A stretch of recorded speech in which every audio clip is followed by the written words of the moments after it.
Hi everyone, I'm Felix, Product Marketing Manager at Genetec, and I'm joined by Tyler Webb. I want to talk to you a little bit about the Genetec system and how our wireless locks can help revolutionize and bring access control deeper into buildings, especially in retrofit.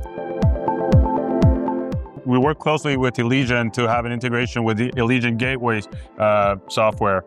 That way you don't have to manage your settings in multiple platforms. It's all done in the same place, and that's just great. That's why it's so powerful. I think the benefit with electronic locks, wireless, being able to leverage that gateway, you can go into retrofits. You can still do new construction. It saves a lot of money from not having to pull cable all the way to the opening.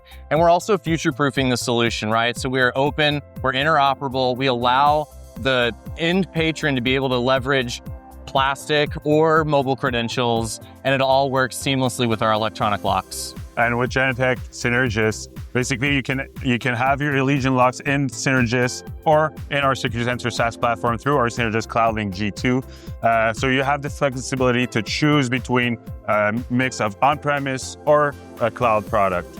And for the cylindrical openings, we have the NDEB, and for mortise, we have the LEB. All are going to work seamlessly through the gateway and in Synergis. And with unification at Genetec, you're able to correlate video events with the lock events, add intrusion to it, enhance situational awareness for the operators. The partnership with Allegion is a strategic one for Genetec, and we're really happy to be able to support that new integration. Really love the partnership.